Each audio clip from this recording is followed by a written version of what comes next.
This week, one of the major areas we're going to be focusing on is related to ethical dilemmas and the critical process. I think this is a particularly important area to look at with a critical lens and to also look at with varied cultural lenses because there are absolutely no absolutes in, in many in many arenas when it's related to ethical dilemmas in social work. So some of the key ideas that we're going to be covering, and your book goes more in depth, but is that the first is that conflicts often exist between social work values and ethical standards. And you'll see that in almost every arena of social work. And as you layer on more layers of complexity in terms of different ethnic groups and different competing factors and ethical standards, you'll find that it becomes even more complex. This idea that ethical decision-making processes can help social work navigate ethical dilemmas. So even though there are no absolutes or very few absolutes, that there are ways of decision-making and ways of evaluating that ethical dilemma process that can really help you and help social workers in general move through the ethical dilemmas that are inherent in this work. So two of the major areas are related to value conflicts, and this is when an individual's personal values may clash with those of another person or system. So an example of this might be maybe related to drug use, and your own personal values may clash with that of a decision that one of your clients is making. Or another area I've really seen this is related to abortion, and that your client may either seek an abortion which might violate your own ethical values, or you might think that that would actually be the best choice for them to make given their circumstances and their other children, and that might clash with their own values. So those are some examples of that. And then we have ethical dilemmas.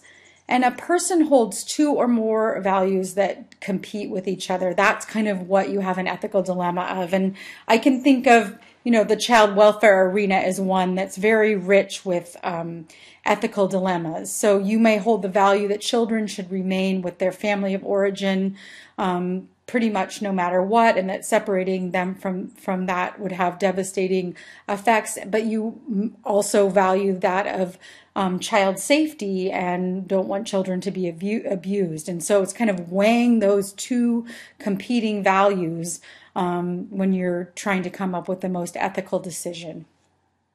And then, of course, we have laws and, professional consultation and policy that can help make and govern those decisions as well. So let's look at the Dolgoff ethical principles screen.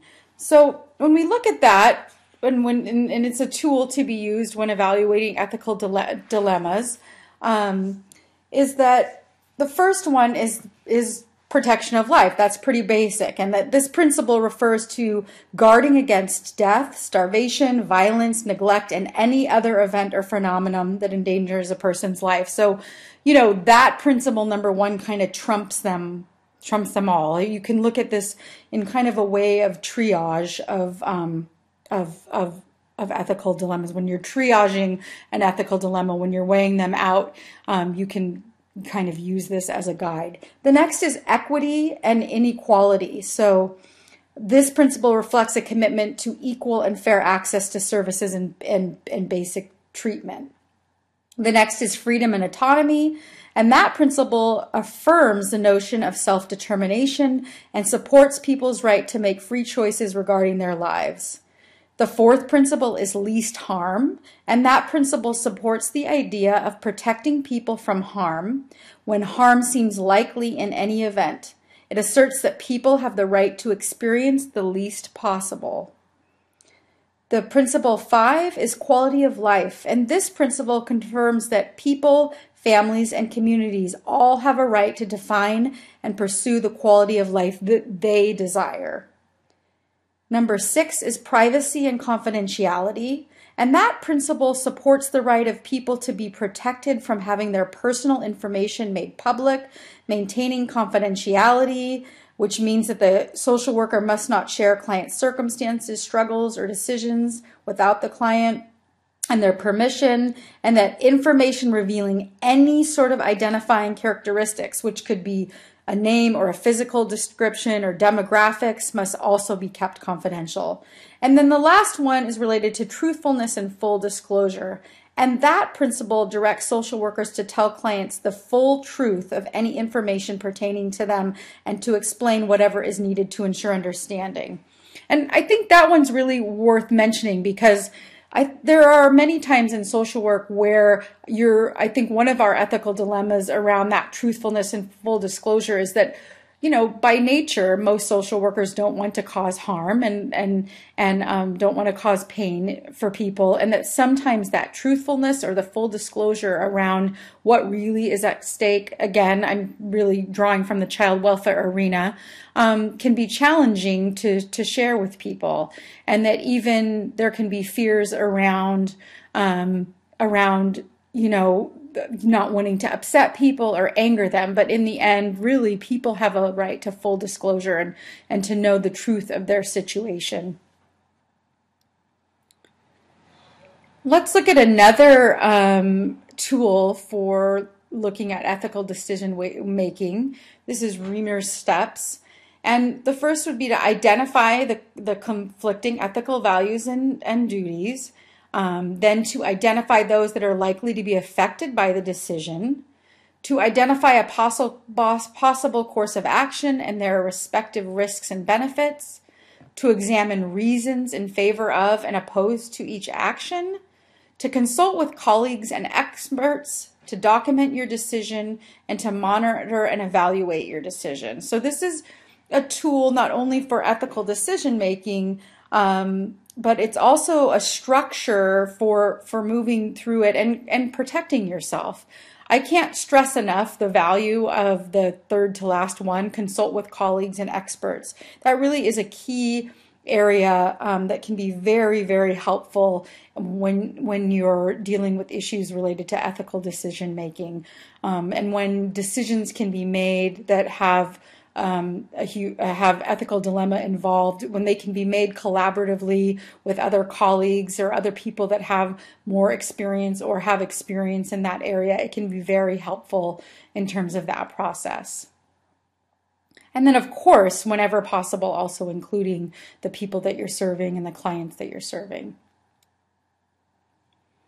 So another strategy for addressing ethical dilemmas is researching the literature, finding out how has this been dealt with, what does the research really govern in terms of what is helpful, what causes least harm to people, what is the most healing mode of approach. Again, that consultation with others, which would include clients and other professionals, and then to really consider the following.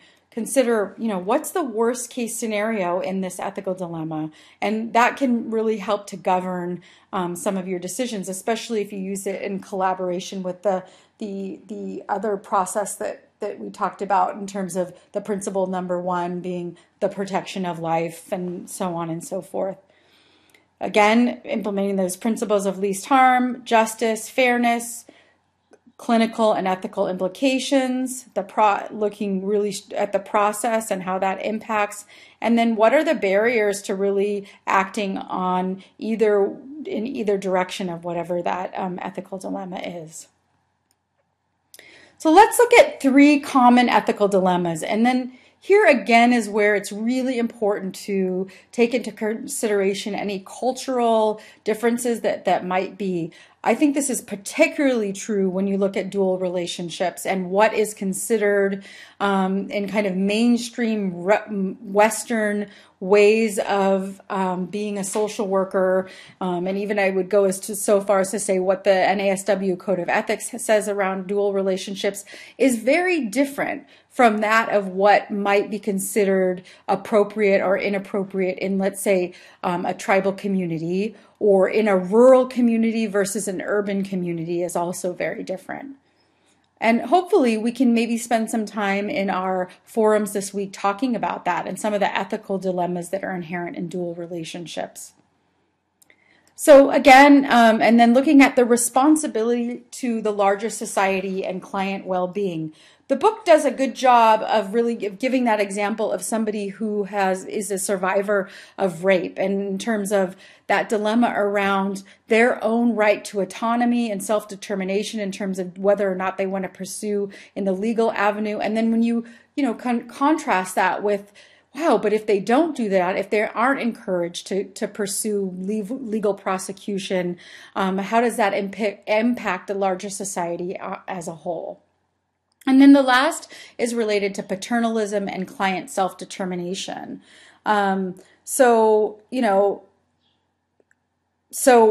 think one example of that the book uses is withholding information from a client. So this could be maybe in a medical arena or something like that, where maybe that the client has a terminal illness, and you think it would be better for them not to have that information, or maybe some information that's going to be really upsetting to them, and you are afraid that information might put them into a relapse or something of that nature. So I hope this very brief lecture, was helpful to you in terms of integrating some of these concepts.